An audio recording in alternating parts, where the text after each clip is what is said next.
देखो रीत, हम चाहे कुछ भी कहें, पर बच्चा गोद देना और एक बच्चे को जन्म देना, इन दोनों में बहुत अंतर होता है। तुम माँ बनने वाली हो, तुम्हारी बॉडी, तुम्हारे हॉर्मोन्स, तुम्हारे इमोशंस सब बदल रहे हैं, पर मेरे साथ ऐसा कुछ भी नहीं हो रहा है।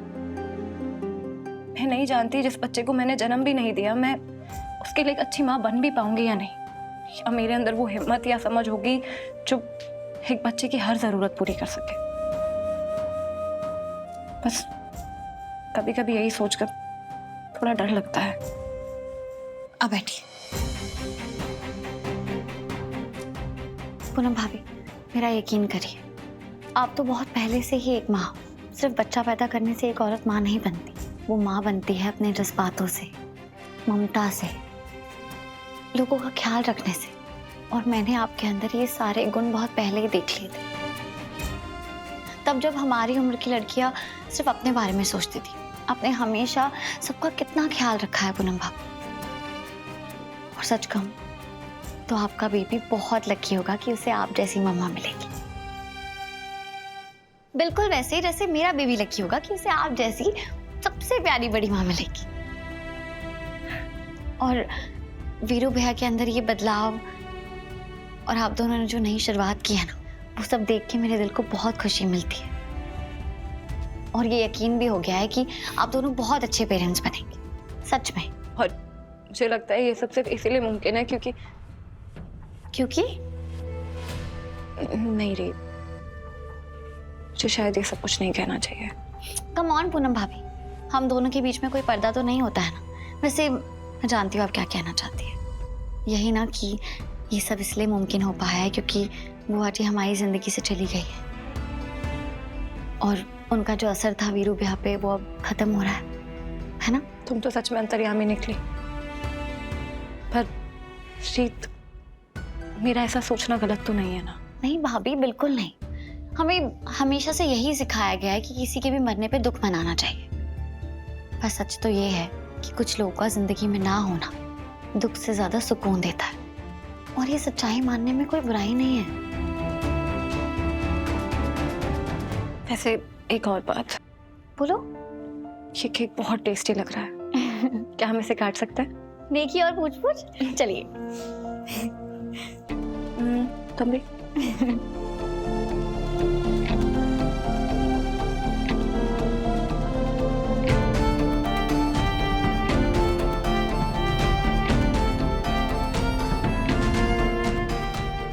थैंक यू रीत।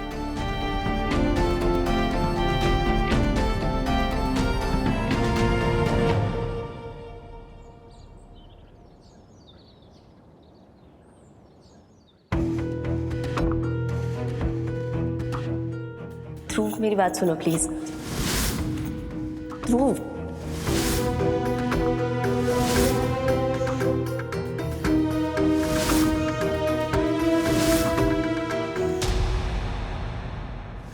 अब तो मुझे बस उस पल का इंतजार है जब ध्रुव तुम्हारी सारी सच्चाई जान जाएगा।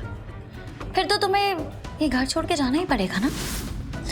नहीं नहीं नहीं नहीं, मैं ध्रुव को अपने हाथ से नहीं जाने दे सकती। देख, ध्रुव बहुत ही बेवकूफ आशिक है, तो वो मान तो जाएगा, लेकिन मेहनत तो करनी पड़ेगी ना।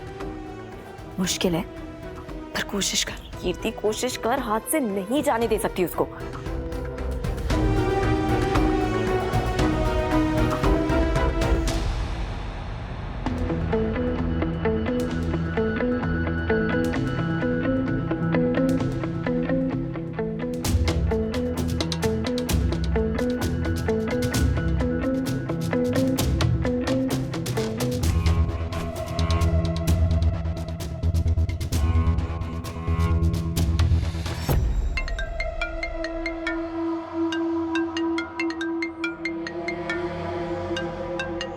हेलो। हेलो ध्रुव, मैंने तुम्हें इस वक्त कॉल करके परेशान तो नहीं किया ना? कुछ काम है? ध्रुव, मेरी तबीयत बहुत खराब हो रही है, मुझे प्लीज डॉक्टर के लिए डॉक्टर के पास ले जाओगे? तुम नहीं ले जाओगे तो मुझे कौन ले जाएगा डॉक्टर पे? ध्रुव, तुम्हारे बिना मेरा है ही कौन? देखो, मैं जानती हूँ तुम मुझसे नाराज हो ना, प्लीज ऐसे मत करो। ठीक है, मैं देखता हूँ कुछ कर सकता हूँ तो।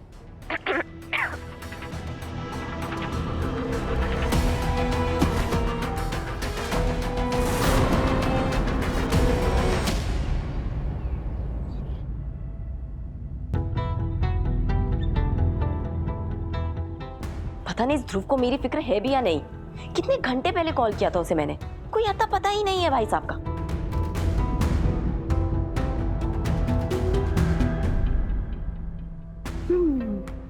पता था मुझे ये बेवकूफ मुझसे ज्यादा देर तक नाराज नहीं रह पाएगा।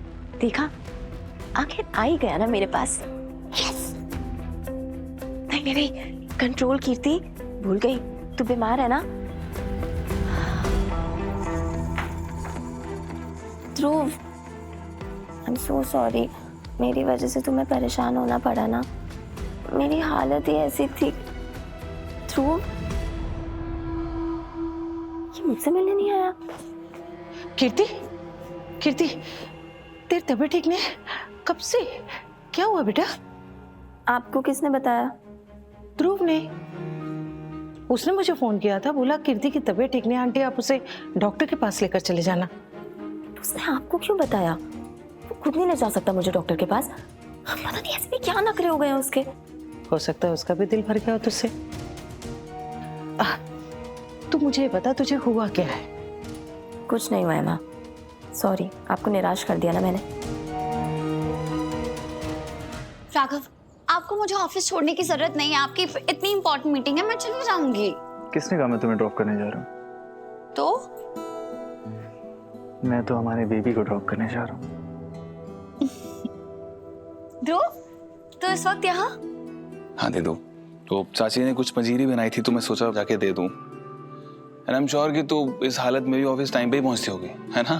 तुमने बिल्कुल सही कहा ध्रुव। खबरदार राघव भैया, अगर आपने मेरी रीत की शिकायत करने की कोशिश भी की तो। अच्छा पूनम भाभी आप आ गई।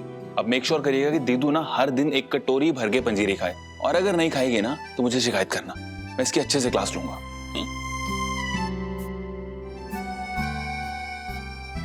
क्या हुआ दीदू, चुप क्यों है?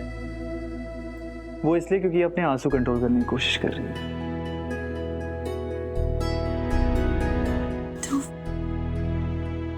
तूने मेरे लिए पंजीरी बनवाई, इतना सोचा मेरे बारे में। रीत कोई बात नहीं जीजू, इसे होने दीजिए इमोशनल।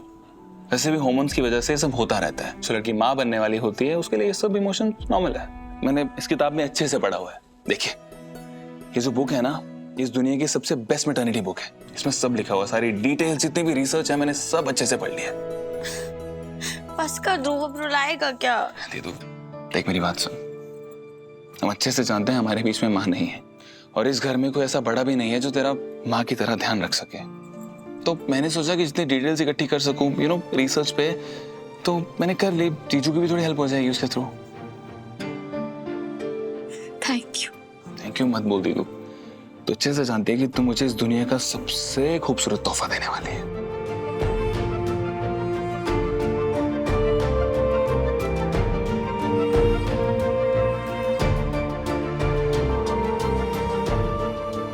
हमारा बच्चा कितना लकी होगा, उसका मामा, उसकी बुआ, उसकी चाची, चाचा सब कितना ख्याल रखेंगे उसे बिगाड़ने वाले हैं एक्चुअली। सही कहा आपने।